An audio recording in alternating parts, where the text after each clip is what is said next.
Localish LA is taking you to the Disneyland Resort. And we eat and drink our way around Disney California Adventure.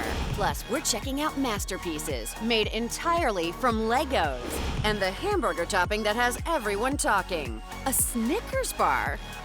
Localish LA starts right now. Hello everyone and welcome to the Disneyland Resort. The Disneyland Resort is filled with new and exciting experiences you will not want to miss this spring. For the first time in almost a decade, the Disneyland Park has a new daytime parade.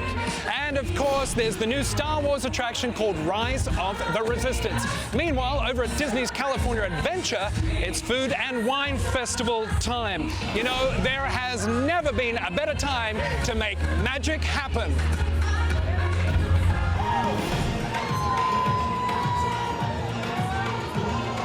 One word to describe the parade, I think it's breathtaking.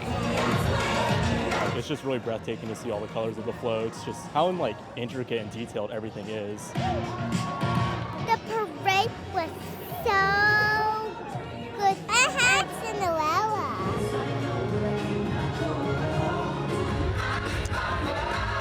Disneyland and parades have been synonymous with each other from the very beginning, from day one. So heart is absolutely the most important part of what we do here. How do we better convey the emotions of these stories? You know, when you do a night parade, there's a romanticism that's attached to it. When you do a day parade, you've got sunlight and you've got heat. And so how do you tell a story that's fun, but at the same time true to Disney and true to who we are? All the floats were absolutely beautiful and just looked spectacular with all the colors and the dancers, and everything was absolutely amazing. I don't know, it just kind of gives you like an adrenaline rush, and it kind of makes you feel like you're in this magical world of Disney. Like it kind of feels like you're living the dream.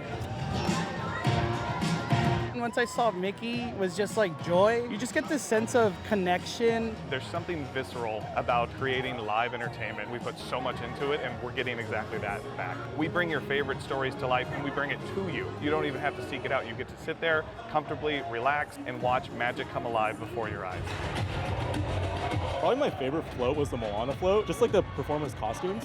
Hands down, the finale float with Sleeping Beauty. She's my absolute favorite. It was just the great way to end the parade. Which part of the parade that I connected to? For me, it's the regal grand finale. That is a recap and a frozen moment of time of all of our favorite moments. What did it look like when a pumpkin became a carriage? What was it like when a boy became king and pulled the sword from the stone? So that is what we think a modern fairy tale would look like come to life here in the streets of Disneyland.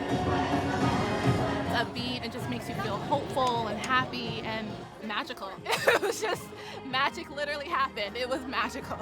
We will have much more from the Disneyland Resort, including a visit to Star Wars Galaxy Edge and Disney California Adventure. But first, let's check out a new exhibit that is coming to the California Science Center called Art of the Brick. This is Art of the Brick. It features over 100 art pieces made exclusively out of Legos by artist Nathan Sawaya. I didn't realize you were a lawyer.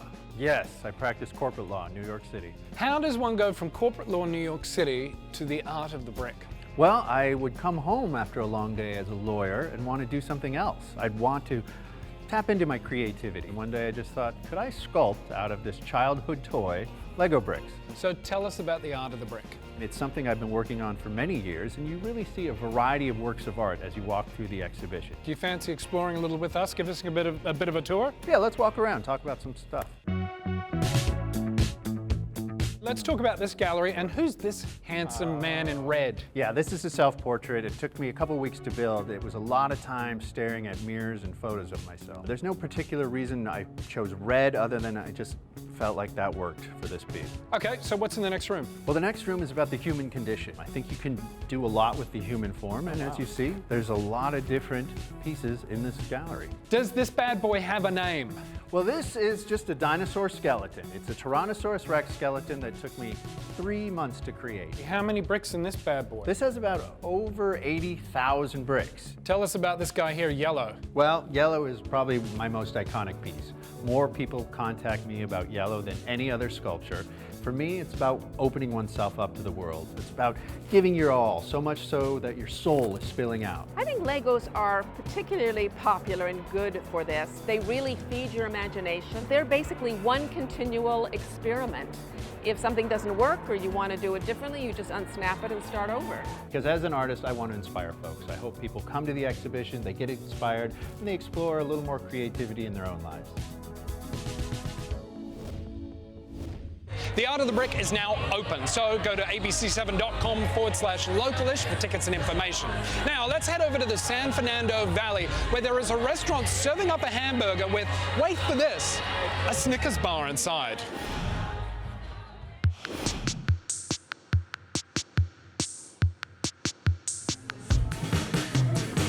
It's kind of crazy. My brother actually said, hey, you got to try this hamburger. I made it with Snickers inside of it, and you're eating this burger, and you're like, there's no way this can taste good. But once you tried it, just like the flavors really work really, really well. This is a great place. Everything I've tried here has been wonderful. I mean, every time it's someone that's trying it for the first time, they're like, there's just no way. It's chocolate in a burger. There's just not, that's not going to work. I'm a huge chocolate fan, so I was kind of wary about it.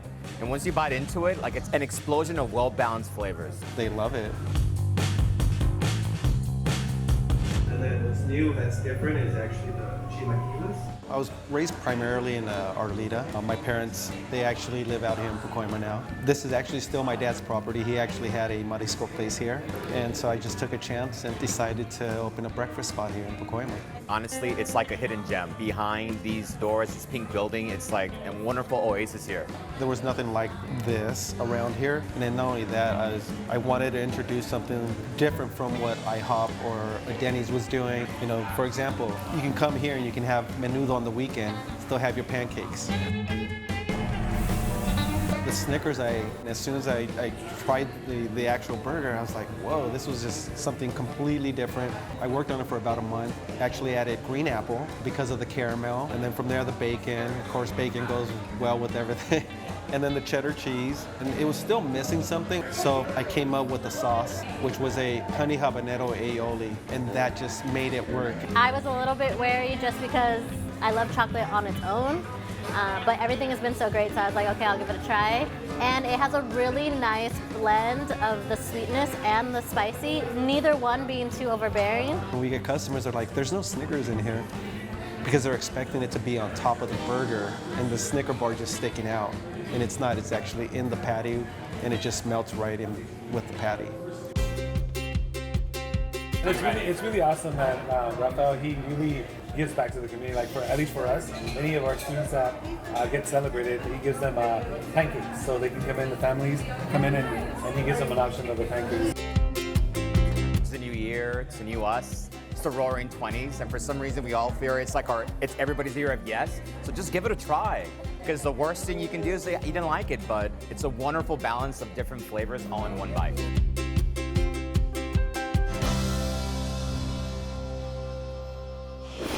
Up next on Localish LA. This is awesome! We head to Star Wars Galaxies Edge. Plus, we eat and drink our way around Disney California Adventure. And coming up later, get a peek at one man's massive Mickey Mouse memorabilia collection.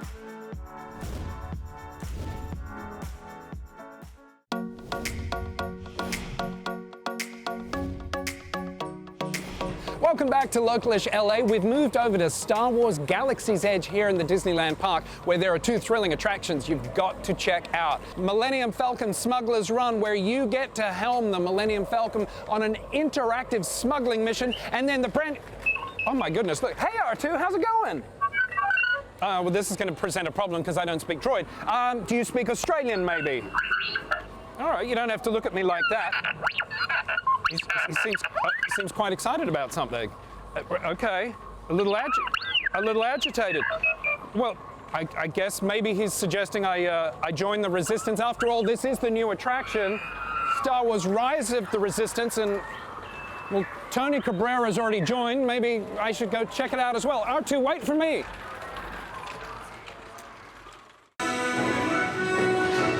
This is awesome! On the new Rise of the Resistance, every corner you turn, I didn't expect that, is full of action-packed surprises just like you see in the movies. You're just in the middle of a Star Wars story and you're experiencing it firsthand. John Lorena is one of the Imagineers who's spent the past 5.5 years designing the ride that combines the best of technology and creativity. There's so many things to look at. So many things are happening at the same time. And you'll go on with a friend or a family member and you'll be on this side, they'll be on that side. You'll see different things. They'll be like, oh, did you just see Finn? No, I didn't see, did you see that guy? Did you see this blow up? So it's like, all these incredible things that happen around you. You can't get it all, you gotta go on it multiple times, and depending on where you sit, you're gonna catch a different part of it. So when you enter the Disneyland Resort, you'll have the ability to join a virtual queue in order to reserve a boarding group to experience this attraction. Get here early. That is all I say. Like, do not sleep in, it's not worth it, you don't need the sleep. Get here at least 30 minutes before the gate opens because they'll let you in and then you can get that boarding group right away. The experience starts the moment you get in line as you make your way to the Resistance base to get your mission, then onto the transport ship where you're beamed into the Star Destroyer and met by an army of stormtroopers. All of these moments, they add up to this big, long-form experience that really makes this something that really happened to you. And you can get off of this with your family and talk about it for days, going, hey, did you see the way you quaked in your shoes when the First Order officer told you to be quiet? You know, all these moments that can happen. It's groundbreaking, it's cutting edge, it's Disney to the max. It's incredible. We have 4 ride systems working together, massive projection everywhere, full-size sets, you know, all these elements working together. So that was a huge risk. We really pushed the edge on this one. All you Star Wars fans, mark your calendars. Star Wars: The Rise of Skywalker is released on digital March 17th and on Blu-ray and DVD March 31st. Oh yes, let the eating begin. Oh my God. That's amazing. The Disney California Adventure Food and Wine Festival is officially underway. Plus, Chris Pratt and Tom Holland forge onward. And Jason Ritter talks about Frozen 2. It's a huge, complicated process to make something like this. Live like a local wherever you go. And follow Localish on social media.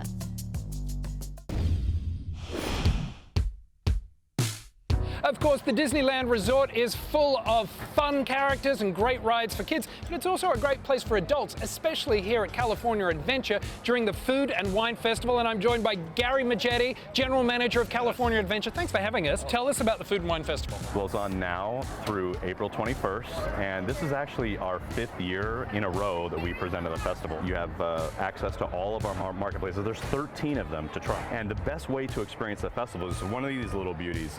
This is the Sip and Savor Pass, and basically there are 8 different tear-off tabs, and all you need to do, you get one of these, you go to any one of the marketplaces, you order the menu items, tear off the tab, and then you don't have to go to the cash register again. Exactly. You don't have to keep taking your wallet out. That's great. It's almost like cruising on land.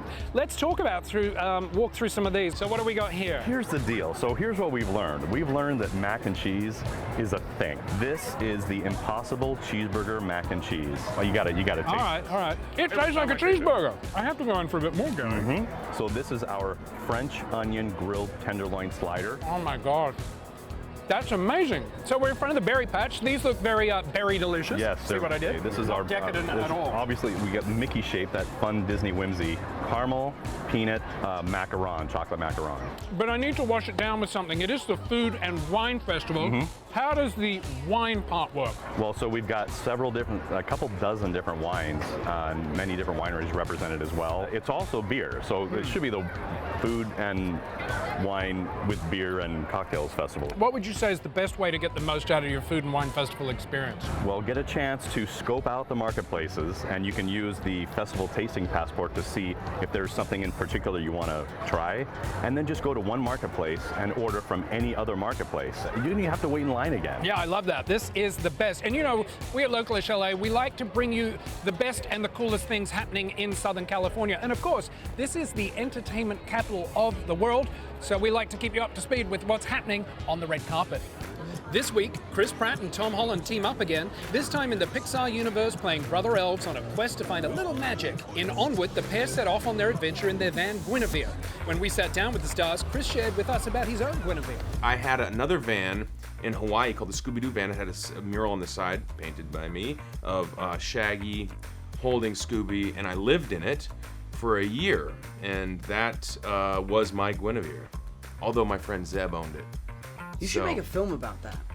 About two guys living in a van? In Hawaii. Down by the And river? I'll play you, because I want to do a film in Hawaii for in a van. Let's do that. That'd be amazing. While we wait for that Chris and Tom collab, you can watch Onward in theaters starting this Friday. And if you just can't get enough of Frozen 2 or you missed it in theaters, well, you are in luck. It's out on DVD right now. When we sat down with Jason Ritter, who plays Ryder, Kristoff's wingman, Jason revealed he almost did an audition for the movie. His reason? The singing. I was filled with fear, and I almost just said, that's okay, I don't really sing, I don't want to do it. And then I thought, what if I am supposed to be in Frozen 2 and I'm stopping myself before I even get started? So I got over my little insecurities and fears, and I went in and I sang, and they said, you know what, why don't you go to a vocal coach for a month and come back and sing again? Jason's song didn't make it in the movie, but it's one of several deleted songs on the DVD. Go to the ABC7 community Instagram page now for your chance to win a copy of Frozen 2.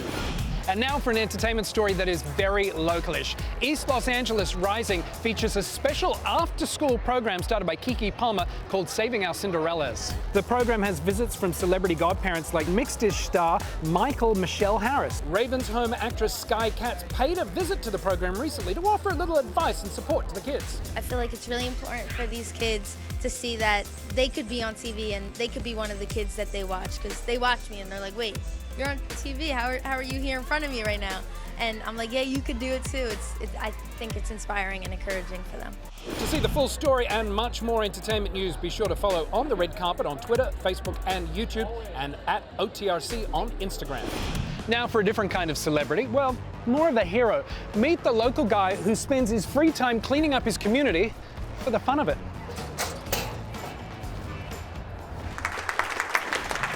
The City Council of the City of Oxnard wishes to express their appreciation to Marvin Booth for his dedication and commitment to beautifying our city and inspiring others to join in the betterment of our community. I do this like 4 or 5 times a week. Normally when I'm working by myself, I can pick up 12 to 15 30-gallon trash bags of trash, weeds, clippings from the trees. I'll deal with that tonight.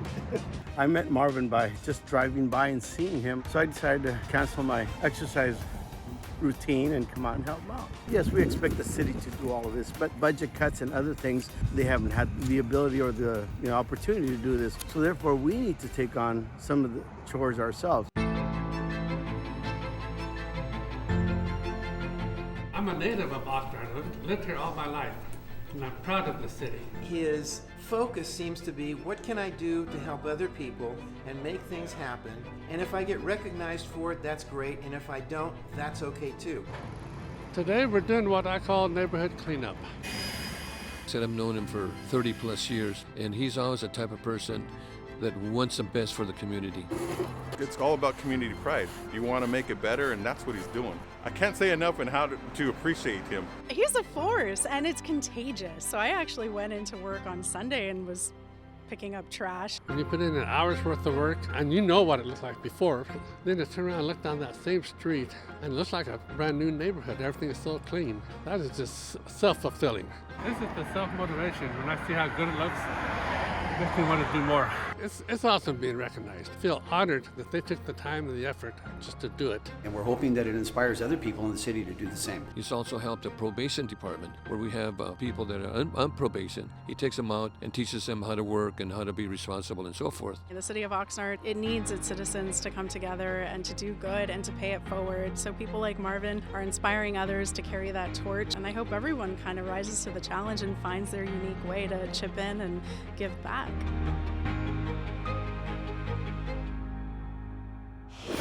Up next, get a peek at one man's massive Mickey Mouse memorabilia collection. Mickey Mouse is undoubtedly one of the strongest images of the 20th century. Don't miss out on all LA has to offer. Check out abc7.com/localish.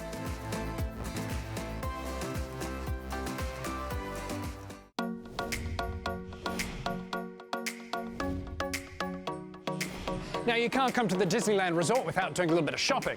Unless, of course, you've run out of space for all your Mickey memorabilia. George Pinocchio meets up with a man who has a massive Mickey collection. There is something wholesome about Mickey Mouse, and as I look around your house, I see and I feel that wholesomeness. I mean, it's in your coffee table, it's in pillars in your house, it's in a closet. Mickey is everywhere. Mickey Mouse is undoubtedly one of the strongest images of the 20th century. Hi, I'm Bernie Shine, and we're going to take a tour of my Los Angeles Mouse house today. Let's go for a walk. Oh, what is that? This was a store display from approximately 1933, 1934, made by a company called the Old King Cole Display Company in Canton, Ohio, but it's better than you think, George. It's animated, extraordinarily rare. This would be early animation. This is early animation. Well, your Mickeys are a lot older than a lot of the Mickeys that I see. Is there a reason for that? Yeah, I limit myself to the 1930s. The early Mickey was a very mischievous and wonderful, just a perfect art form. Mickey's early face was white. He had pike-cut eyes. There's just something compelling and irresistible about the image. Magical. Do you remember the first piece of Mickey that you bought? Yes, I do very well. In 1968, I bought a 1930s Mickey Mouse wristwatch, and I sold it. And I quickly regretted selling it. So I went out to replace the watch, and this is what happened. Do you have a few favorite Mickey Mouses? Well, the Old King Cole displays are really among my favorites. They were used in movie premieres and that sort of thing. Not only extraordinarily rare, but they really do resonate with me as a piece of art. You can take a Mickey Mouse toy, hold it in front of an infant, and it'll put a baby, and it'll put a smile on their face. There's just something kind of compelling and irresistible about the image. That is a lot of Mickey stuff. Wow. Okay, look, we're almost out of time. And now that you've seen all the fantastic things happening here at the Disneyland Resort, you need to come down and check it out for yourself in person.